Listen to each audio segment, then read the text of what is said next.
We have to keep on going, even when quitting feels good.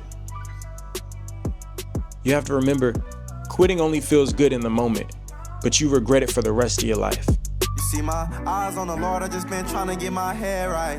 Cause in the past, I was just trying to get my bread right. Pop out new man, yeah, them feelings, they all dead right. And I be deep all in that work. It's your boy Emmanuel Warner. Welcome to Jesus Uncensored. We about to get into a quick little reaction video here.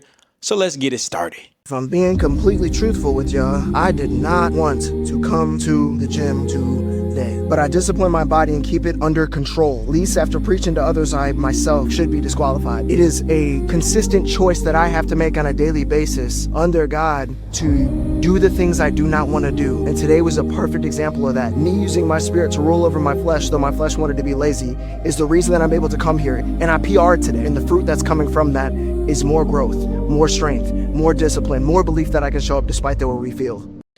Man, when I tell you, I feel him, bruh. I feel him.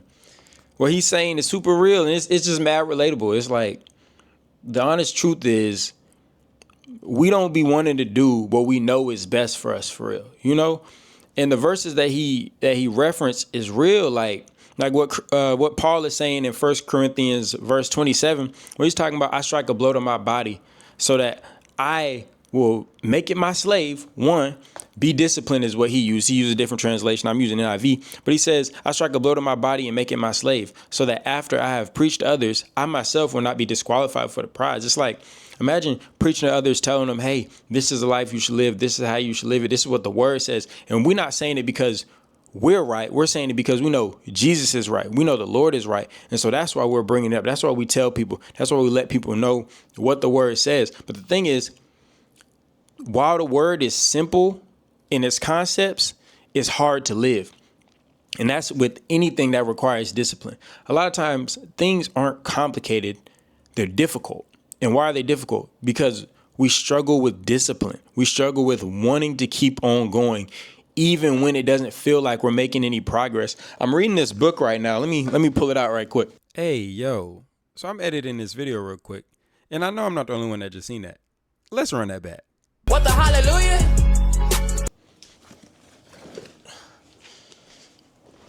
I'm reading this book right now called, dang, I'm about to drop it, called The Compound Effect. I feel like it might be backwards on the screen. I don't know, but we'll see. But it's called The Compound Effect. And it talks about how pretty much making small little changes in your life and being consistent on them will give you a greater return than making a huge change in your life that you only do for a month or you only do for a few months. You feel me?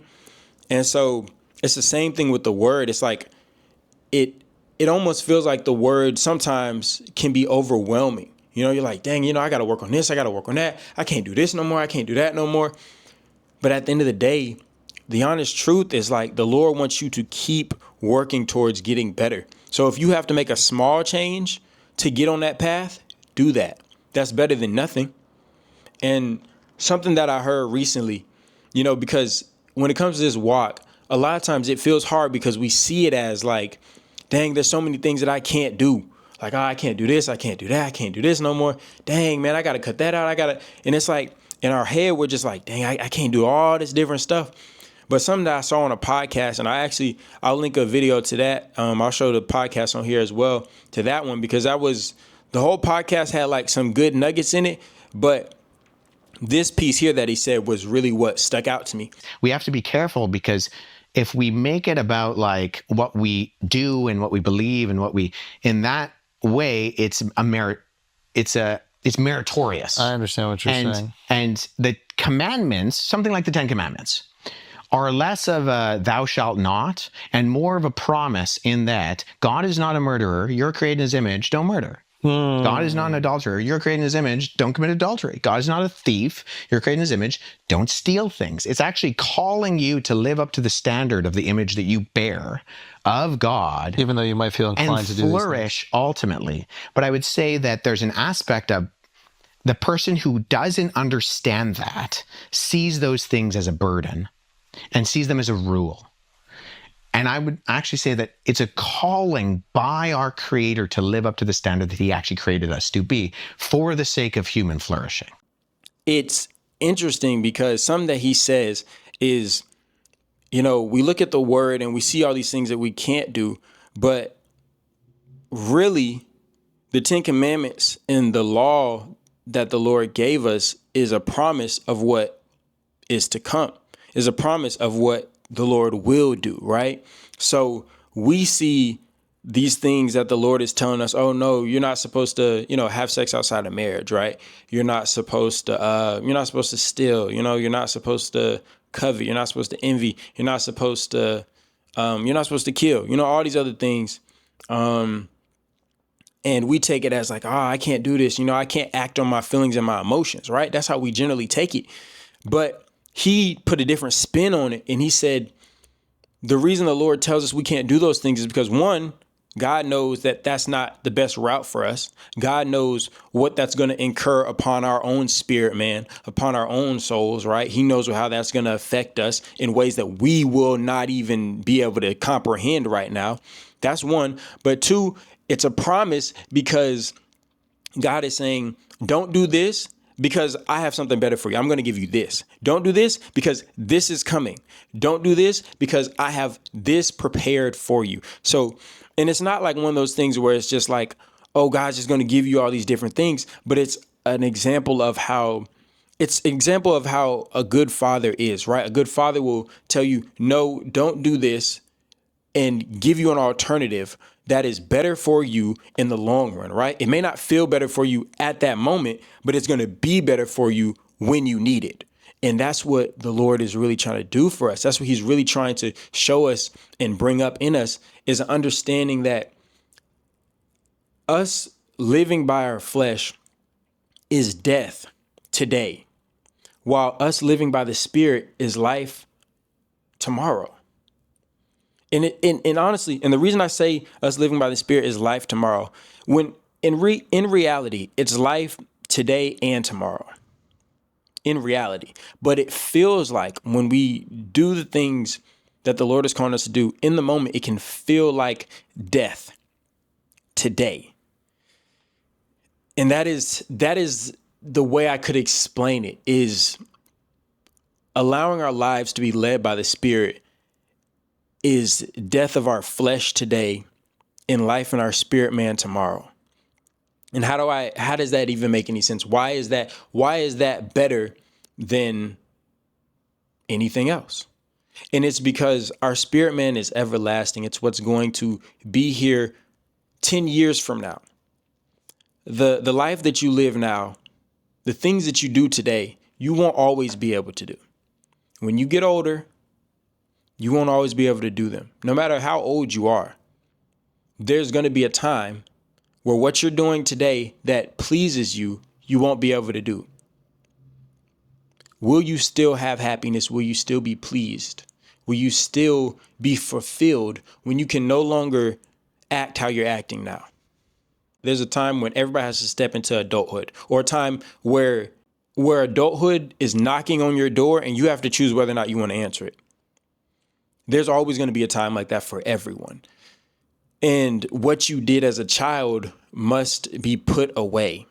It must be given up to a certain degree. And that's good for us because it causes us to grow. It causes us to become better human beings, become less selfish, less self-centered. And I know somebody might be thinking, well, the Bible calls us to be childlike. Yes, childlike, not childish.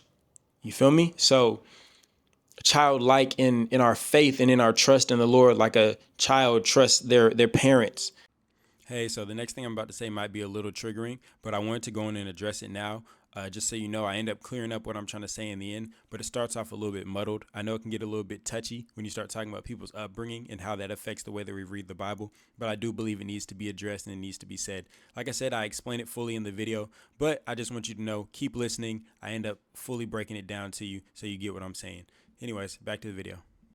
In that way, and when the Bible makes when it tries to make this connection for us, it's using an example that is positive. So I'm talking about, a good father and a good mother, their relationship to their kids, not everybody has different situations with their parents, but not someone who, grew up with parents who were abusive to them or treated them this way.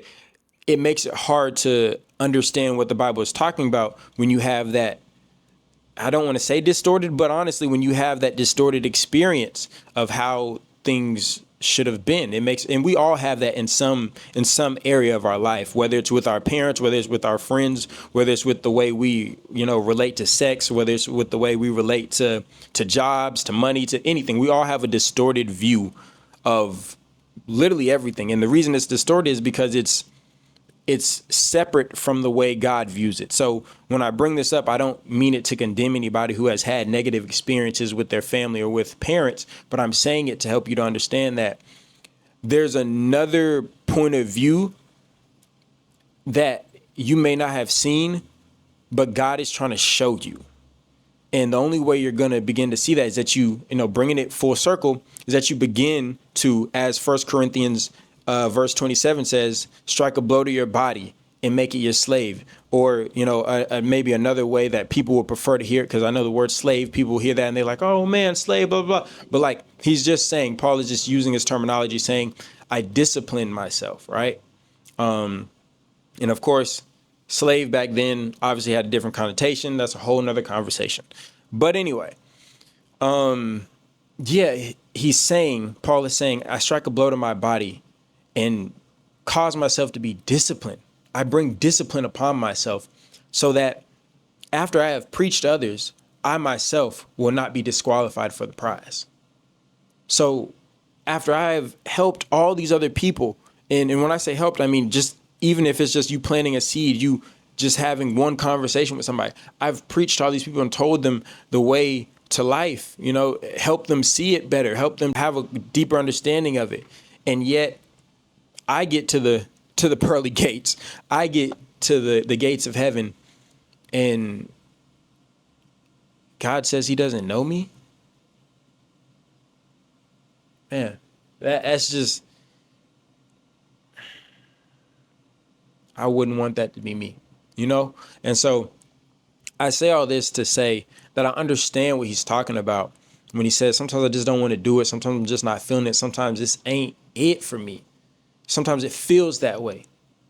But we have to continue to remember that our emotions are not the king of our lives or the queen of our lives. They're not the end all be all. They're not. And if you let them be the end all be all, you will keep experiencing the same cycles in life over and over again. You have to break that. And the only way you can break it is that you do not continue to live your life by the flesh alone, but live your life by the Spirit alone. Allow the Holy Spirit to lead you and to stay consistent with it. Keep going. Even when you don't want to, when you don't feel like it. He's a fitness influencer. He didn't build that body overnight. He spent years of hard work building that. And it's because he stayed consistent. And it's the same thing when it comes to our spirit, man. It's the same thing when we want to grow in any other aspect of our lives. We have to keep on going, even when quitting feels good. You have to remember, quitting only feels good in the moment, but you regret it for the rest of your life. So that's all I had to say. Hopefully y'all got something from it. Appreciate you for watching. Don't forget to like and subscribe. It's your boy, Emmanuel Warner, and I'll catch you on the next video. Peace. That word to keep me fair, right? All I need is just the Holy Spirit to keep me led, right? You see the look right in my eyes. All that blood he shed for me, I had no choice to change my life. I just can't lie, all his love really caught